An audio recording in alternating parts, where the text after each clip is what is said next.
The most difficult obstacle that you will need to overcome to achieve the highest levels of success and to obtain whatever it is that you are pursuing is you.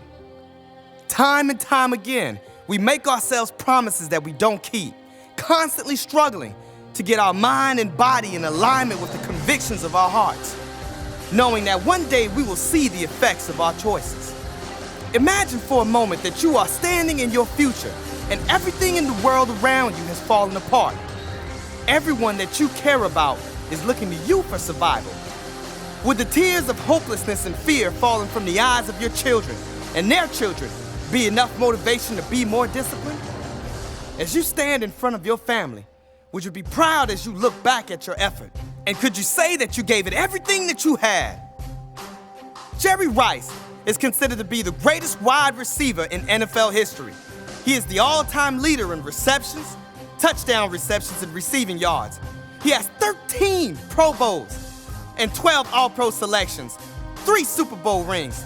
But the secret to his success can be found when you focus on one specific record. Jerry holds the record for scoring the most fourth-quarter touchdowns than any player in the NFL history. When everyone else is exhausted, when everyone else is giving up and not playing their hardest, what is it that sets him apart? You will find the answer in a place simply known as the Hill.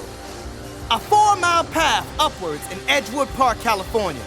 NFL players would come from all over, but could not finish the hill. Jerry ran it every day. When asked about the hill, Jerry said, "It taught me how to be able to endure in pain and still perform at a very high level." Discipline was the single biggest factor to the legacy of greatness left by Jerry Rice. Your talents make you good, but when good just isn't good enough and the stakes are the highest, discipline is the hill that separates the good from the great. No one accomplishes greatness without discipline. Yet we grow up believing that discipline is only about punishment. But that's just one aspect. Discipline is also the art of bringing yourself into a state of order and obedience. When you realize that reaching your goal is worth telling yourself no, you will make the commitment that no one will keep you from accomplishing your goals, not even you. Are you still standing in your own way? Isn't it interesting how quick we are to blame other people who have no real impact on our destinies? We blame our circumstances and the challenges that we face while avoiding our own reflections in the mirror, too afraid to look back at ourselves. William Shakespeare outlines the first step to becoming more disciplined. To thine own self be true. So you have to ask yourself, why aren't I more disciplined? Do you take the easy way over the right way? The shortcut over the quality work? Do you procrastinate instead of taking action? Do you say yes when you should say no? Envision what it will be like and how you will feel when you reach your goal. Visualize that moment when you turn the key and open the door to your new house. Imagine how you will feel when you're in the best shape of your life, able to fit that dress or those jeans that you haven't worn in years. Can you feel the joy and peace that you will have when you know that your family is taken care of? In order to move your dreams into reality, you must embrace discipline. Because without discipline, even a visionary can become stationary. I barely graduated my senior year of high school because I did not do any homework. I graduated because I was great at taking tests. I had the ability to recall information even without having done the homework or studying. My first year in college, I tried doing the same thing. I did no homework, no studying, and since no one was going to call my parents when I missed class, I skipped a few of those too. I failed every class my first year and dropped out by the second semester of the next year. I had every excuse in the world. No support, lack of money, lack of time. No matter which way I looked at it, I couldn't reach my greatest potential until I realized that I had a discipline problem. You don't have a money problem, you have a discipline problem. You don't have a weight problem, you have a discipline problem.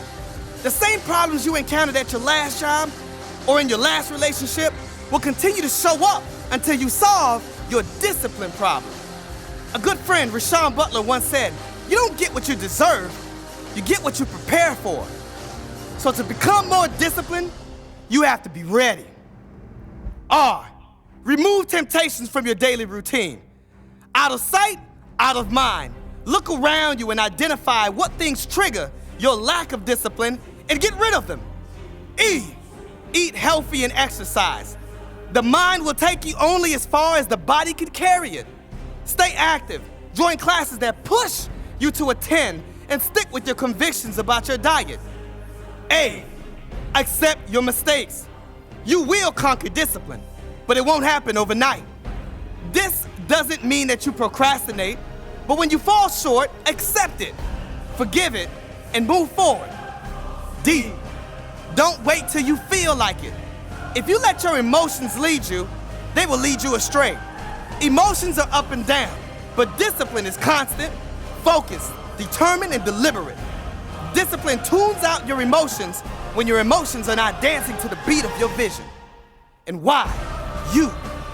Reward yourself and treat yourself. Discipline is not all about all work and no play.